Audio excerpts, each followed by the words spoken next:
2월의 첫 번째 주일입니다. 믿음으로 새로운 하루라는 제목이고요. 경험이 아닌 믿음으로 사는 삶이라는 제목입니다. 누가복음 4장 16절로 24절 성경입니다. 예수님이 태어나신 곳은 떡집, 빵집이라는 뜻이 있는 가장 남쪽, 이스라엘 남쪽 유다 지역 베들레헴이라는 곳입니다. 예수님의 어머니 마리아가 예수님을 임신하고 있을 때 그 조상의 고향 베들레헴에 호족을 등록하라는 왕의 명령이 내립니다. 그래서 그 부모는 그 마리아가 임신한 상태로 베들레헴으로 가게 되는데 그곳에서 예수님이 태어나시게 됩니다. 그래서 실제로 예수님이 태어나신 곳은 남쪽 유다 지역의 베들레헴 지역입니다. 그런데 예수님 부모님의 원래 집은 가장 북쪽인 갈릴리 나사렛이라는 곳입니다. 실제로 예수님이 그곳에서 어린 시절 자랐고 이곳에서 모든 그 하나님의 사역을 시작하시기 그때까지 이곳에서 생활을 하십니다. 이 나사렛에서 약 30년간 생활을 하시다가 성령의 은혜 가운데 12제자를 모으셨고 하나님의 나라 구원의 사역을 시작하시게 됩니다. 이후로 십자가에 죽으시기까지 온 지역을 돌아다니시면서 3년 동안 제자들과 하나님의 나라를 온 마을에 전하시는 겁니다. 그런데 예수님은 그 3년의 기간 하나님의 말씀과 또 기적을 행하시고 하나님의 나라를 전하신 그 3년간 성경에 따르면 딱 2번만 고향과 같은 나사렛에 방문하십니다. 30년 동안 살았던 그 나사렛에 딱 2번을 방문하신 겁니다. 이상하죠? 어머니가 계시고 형제들이 있는 곳, 나를 아는 많은 마을 사람이 있는 곳, 그러나 딱 2번을 방문하십니다. 그 이유는요, 사실 고향 사람들이 예수님을 반기지 않았습니다. 믿지 않았습니다. 받아들이지 않았습니다. 누가복음 4장 29절에 이런 말씀이 있죠. 심지어는 예수님을 죽이라는 일도 있었습니다. 일어나 동네 밖으로 예수님을 쫓아내요. 그 동네가 건설된 산 낭떠러지까지 끌고 가서 거기서 밀쳐 떨어뜨리고자 하되 마을 사람들은 예수님을 거부했고 심지어 죽이려는 일도 벌어집니다. 예수님의 가족들 특히 형제들도 마찬가지였습니다. 요한복음 7장에는 이는 그 형제들까지도 예수를 믿지 아니함이라. 형제들도 예수님을 믿지 않았습니다. 그 결과로 예수님이 수많은 마을을 다니시고 병자를 고치시고 많은 기적을 행하시고 하나님의 은혜를 베푸셨지만 이 마을, 고향 마을 나사렛에는 거의 하나님의 은혜가 나타나지 않았습니다. 단지 소수의 병자들, 믿음을 가진 사람들이 안수를 받고 병고침을 받았습니다. 그래서 예수님조차도 이 고향에서 그렇게 잘못한 것도 없는데 고향에서 이렇게 배척과 거부당하신 것 예수님도 놀라셨고 이해를 하지 못하십니다. 마가복음 6장 6절에 그들이 믿지 않음을 이상히 여기셨다. 이에 모든 촌에 두루다니시며 가르치시다. 이 6장의 말씀은 이미 예수님이 그 나사렛 주변 동네에서 많은 기적을 행하신 이유입니다. 병자도 고치고 귀신도 쫓아내시고 이 소문이 퍼졌고 나사렛 마을 사람들도 알고 있는 상황인데 그러나 그들이 고향 사람들이 예수님을 믿지 않았기 때문에 예수님 또한 이상하게 여기신 겁니다. 왜 믿지 않을까? 믿지 않는 그 자체가 이해가 되지 않으신 겁니다. 만약 고향 사람들이 예수님을 믿었다면 받아들였다면 다른 마을처럼 더 많은 도우심과 은혜를 경험하지 않았을까요? 예수님이 더 많이 방문하시고 많은 사람이 하나님의 은혜와 살아계심을 경험했을 겁니다. 그러나 예수님을 거부한 이 나사렛 고향 마을은 많은 은혜를 경험하지 못하는 안타까운 그런 상황을 맞이하게 됩니다. 오늘은 이 예수님이 고향을 방문하신 사건, 누가복음 4장을 중심으로 믿음에 대해서 생각해 보려고 합니다. 믿음에 대해서. 우리는 믿음으로 살아야 됩니다. 새해고 하루하루 앞으로를 시간을 하나님을 믿는 믿음, 하나님의 인도에 대한 믿음, 확신으로 힘을 내야 됩니다. 하박국 2장 4절에도 의인은 그의 믿음으로 말미암아 산다. 하나님을 믿는 의로운 사람은 믿음으로 사는 겁니다. 히브리서 11장 6절에도 믿음이 없이는 하나님을 기쁘시게 하지 못하나니 하나님께 나아가는 자는 반드시 그가 계신 것과 또 그가 자기를 찾는 자들에게 상 주시는 이심을 믿어야 됩니다. 하나님이 계시고 하나님이 상을 주신다. 베풀어 주신다. 이 믿음으로 우리는 사는 겁니다. 믿음대로 살 때 하나님은 선하고 알맞게 믿음대로 역사하십니다. 고향 사람들은 그런데 왜 믿지 못했을까요? 믿으면 되는데, 믿어보면 되는데. 또 나도 사실 믿지 못할 때가 있죠. 하나님을 신뢰하지 못할 때가 있습니다. 하나님의 선하신 인도하심을 생각하지만 확신하지 못할 때가 있습니다. 왜 그럴까요? 왜 힘이 빠질까요? 왜 불안해할까요? 오늘은 고향 사람들이 예수님을 믿지 못한 불신의 이유를 생각하면서 내가 믿음으로 살려 할 때 어떻게 해야 되겠다? 어떤 생각을 해야 되겠다? 믿음에 대해서 함께 나누겠습니다. 더 적극적이고 긍정적이고 수용적인 희망적인 믿음 다 되시기 바랍니다. 하나님이 믿음대로 역사하시고 인도하실 것을 믿습니다. 말씀드린 대로 예수님의 고향 나사렛, 예수님이 2번을 방문하십니다. 누가복음 4장에도 예수님이 어쩌면 처음으로 고향 나사렛에 가셨습니다. 안식일이었고 회당에 예수님이 고향 나사렛 회당에 가셨습니다. 회당은 유대인들이 예배하고 율법도 배우고 가르치고 이 유대인들의 종교적인 문화, 사회적인 중심이 되는 그런 곳입니다. 모임의 장소입니다. 신앙 중심의 장소입니다. 예수님이 이 회당에 가셨고 예수님이 이 회당에 가셔서 성경을 읽으시려고 일어나십니다. 그 모인 사람들은 다 고향 사람들입니다. 예수님을 어느 정도 아는 사람들입니다. 대부분. 예수님이 일어나시자 담당자가 이사야서가 기록된 성경 두루마리를 건네줍니다. 예수님은 두루마리를 펴시고 그리고 이사야서 61장 1절을 읽습니다. 많은 내용 중에 이사야서 61장 1절, 오늘 4장 18절입니다. 주의 성령이 내게 임하셨으니 이는 가난한 자에게 복음을 전하게 하시려고 내게 기름을 부으시고 나를 보내사 포로된 자에게 자유를, 눈먼 자에게 다시 보게 함을 전파하며 눌린 자를 자유롭게 하고 주의 은혜의 해를 전파하게 하려 하십니다. 예수님의 소문을 들었던 고향 사람들, 예수님이 일어나셔서 성경을 읽으시는데 이사야서 61장 1절을 예수님이 읽으십니다. 이 61장 1절은요, 고통받던 이스라엘 민족에게 하나님께서 구원자를 보내실 것이다. 이것에 관한 예언입니다. 예수님은 이 예언을 읽으시고 두루마리를 다시 말아서 담당자에게 건네주시고 그 자리에 앉으십니다. 그러자 아주 조용해집니다. 침묵 가운데 사람들이 예수님을 바라봅니다.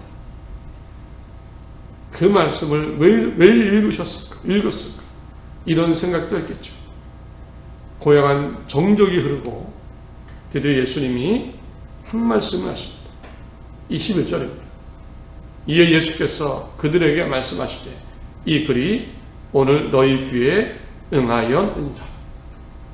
이 글이, 이 예언이 오늘 너희 귀에 응하였다. 이루어졌다. 이 말씀이 오늘 너희에게 이루어졌다. 무슨 의미입니까? 내가 바로 그 구약성경 이사야 61장에 기록된 예언된 구원자다라는 말씀입니다. 예수님은 쳐다보고 있는 그 고향 사람들에게 내가 바로 하나님이 보내신 예언된 그 구원자다 라는 말씀을 하십니다. 고향 사람들 반응이 어땠을까요? 가장 첫 번째 반응은 22절에 그들이 다 그를 증언하고 그 입으로 나오는 바 은혜로운 말을 놀랍게 여겼다. 처음에는 은혜를 느꼈고 놀랍게 여겼습니다. 사실 그 당시 모든 유대인들은 이 고향 사람들도 구약 성경에 예언된 61장에 예언된 구원자를 기다리고 있었습니다. 이유는요, 삶이 빡빡했습니다. 특히 일반 서민들은 힘들었습니다. 몸에 병이 들면 고치기 힘들었고, 귀신이 들려 힘들었고, 종교세를 내야 되고, 로마에도 세금을 내야 되고, 로마의 그 통제 가운데, 그 가운데 살던 사람들, 특히나 형편이 어려우면 더 힘들었습니다. 그래서 구원자를 기다렸습니다. 우리를 해방해 줄. 그런데 포로된 자에게 자유를, 눈먼 자에게 다시 보게 함을 전파하며 눌린 자를 자유롭게 하고 주의 은혜의 해를 전파하게 하신다. 그분이 바로 나 예수다라고 말씀하시고, 사람들은 은혜를 느꼈고 놀랐고 그런 경험을 합니다. 그런데 이런 놀라움과 은혜의 경험은 오래가지 않습니다. 불과 몇 분일 겁니다. 몇 분 뒤에 사람들의 생각, 마음속에 이런 생각이 떠오르며 수군거립니다. 수군수군거립니다. 그들의 마음속에, 머릿속에 이런 생각이 떠오릅니다. 22절 그들이 다 그 증언을 입으로 나오는, 그 증언하고 그 입으로 나오는 바 은혜로운 말을 놀랍게 여겨 이르되 이 사람이 요셉의 아들이 아니냐. 요셉의 아들이 아니냐. 말은 은혜스러운데 이 사람 요셉의 아들이 아니냐. 말은 은혜스러운데 요셉의 아들이 아니냐.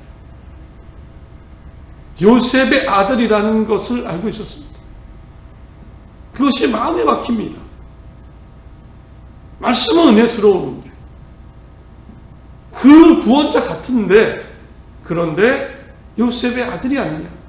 우리가 알고 있는 두 번째 방문에는 마가복음 6장에는 3절에 더 구체적으로 나옵니다. 이 사람이 마리아의 아들 목수가 아니냐, 야고보와 요셉과 유다와 시몬의 형제가 아니냐, 그 너희들이 우리와 함께 여기 있지 아니하냐 하고 예수를 배척합니다. 그 예수는 마리아의 아들이고 목수가 아니냐. 저 예수의 형제가 우리가 잘 아는 야고보, 요셉, 시몬이 아니냐. 그리고 심지어 그의 여동생들은 지금 우리와 살고 있지 않느냐. 인사도 하고 대화도 하고. 사람들은 수군거리고 결국 예수님을 배척합니다. 부정합니다. 부정하는 그들의 마음을 아시고 23절 이렇게 말씀하시죠. 예수께서 그들에게 이르시되 너희가 반드시 의사야 너 자신을 고치라 하는 속담을 인용하여 내게 말하기를 우리가 들은 바 가버나움에서 행한 일을 내 고향 여기서도 행하라 하리라. 의사야 너 자신을 고쳐라, 이런 말을 할 것이다 너희들은. 무슨 의미입니까? 여러 가지로 해석이 되는데 이런 의미가 있습니다. 부정적인 의미가 있습니다. 너 제정신 아니구나. 너가 가버나움에서 다른 사람들 많이 고쳤다는데 이제 보니까 내가 제정신이 아니다. 너 자신 먼저 고쳐라. 이 내용입니다. 의사야 너 자신을 고치라. 네가 다른 사람 고쳐서 하는 말고 가만히 보니까 네 생각이 잘못됐다. 온전치 않으니까 너 자신부터 고쳐라. 철저하게 거부합니다. 믿지 않습니다. 예수님의 말씀은 또 이르시되 내가 진실로 너희에게 이르노니 선지자가 고향에서는 환영을 받을 자가 없느니라. 결국 예수님 이런 말씀하시고 좀 안타까운 말씀하시죠. 고향 사람들에게 하나님의 은혜가 없다는 그 말씀하십니다. 엘리사 이야기를 꺼내시고 25절 이후에 엘리사 시대에 3년 반 동안 비가 오지 않았고 그 이스라엘 그 온 지역에 흉년이 들었습니다. 그때 그 이스라엘 땅에 이스라엘 땅에 같은 동족 과부들이 많았습니다. 그런데 하나님께서는 오직 시돈 땅, 오히려 이방 땅에 사렙다에 사는 한 과부에게 엘리야를 보내셔서 그를 살려줍니다. 같은 동족은 도움을 받지 못했는데 오히려 이방인들이 도움받습니다. 또 엘리사 시대에도 이스라엘에 많은 문둥병자가 있었는데 한 사람도 깨끗함을 받지 못하고 오직 시리아 사람 나아만 이방인입니다. 예수님은 고향을 그렇게 표현하십니다. 고향 우리 동족 여러분인데 믿음이 없어 엘리사 시대에 믿음이 없어서 하나님의 도우심을 받지 못한 것처럼 여러분이 믿지 못해서 오히려 이방인들이 하나님의 은혜를 경험할 겁니다. 어떻게 보면 안타깝고 뼈있는 말씀이죠. 믿음이 없어서 오히려 다른 사람이 그 믿음의 은혜를 누릴 겁니다. 사람들은 분노했습니다. 화를 냅니다. 그리고는 예수님의 동네에서 만들어 놓은 낭떠러지에 떨어뜨려 죽이려고 하는 그런 일이 벌어집니다. 예수님 피하셨고 다른 마을로 가셔서 똑같이 하나님의 나라를 전하십니다. 생각해 보겠습니다. 왜 고향 사람들 예수님을 믿지 않았을까요? 믿지 못했을까요? 여러 가지 이유가 이해가 됩니다. 설명이 됩니다. 예수님을 질투해서 나하고 똑같은 사람인데 나하고 같이 자랐는데 또는 하나님에 대한 모독으로 구세주 사칭했다. 똑같은 사람인데 너가 어떻게 구세주야? 구원자를 사칭했다고. 하나님을 모독했다고. 그런 마음으로 거부했을 겁니다. 그런데요, 근본적인 이유가 있습니다. 매 질투도 하고 하나님을 모독하고 사칭하고 이런 생각이 왜 들었을까요? 다른 마을은 그렇지 않습니다. 근본적인 원인 중에 하나는, 가장 강한 것 중에 하나는, 사실 이들은, 고향 사람들은 예수님을 너무 잘 알았습니다. 예수님을 너무 많이 경험했습니다. 그 경험을 통해 경험으로 끝나지 않고 그 경험이 믿음을 가로막았습니다. 예수님이 이 땅에 똑같이 우리와 똑같은 100% 같은 인간으로 오신 겁니다. 이유는 죄 있는 인간, 인간의 죄를 사하시기 위해서는 똑같은 예수님이 오셔서 그래서 대신 죽으시는 여야 그게 정입니다. 똑같은 인간이 인간의 죄를 감당하시려고 예수님이 오신 겁니다. 그래서 어린 시절 자랄 때의 모습은 똑같았습니다. 인간의 모습입니다. 똑같이 식사를 하고 잠을 자고 울기도 하고 웃기도 하시고 마을 사람들 이 경험을 한 겁니다. 이 인간적인 경험, 인간의 경험, 이 경험이 이들의 믿음을 가로막은 겁니다. 주저하게 하고 의심하게. 예수님과의 인간적 경험이 믿어보는 믿음보다 강했습니다. 강렬했습니다. 그래서 도무지 그 강렬한 경험을 극복하지 못하고 예수님을 거부한 겁니다. 예수님은 그렇지 않아. 내 인간적인 경험에서 그는 구세주가 아니에요. 우리하고 똑같이 자랐는데. 차라리 마을 사람들이 예수님에 대해서 몰랐다면, 잘 몰랐다면 믿었을 겁니다. 믿었을 겁니다. 인간적인 경험이 기적보다 강했습니다. 하나님에 대한 소망보다 강했습니다. 인간 예수, 하나님 보내신 구원자, 이 사이에서 그들은 인간 예수를 선택합니다.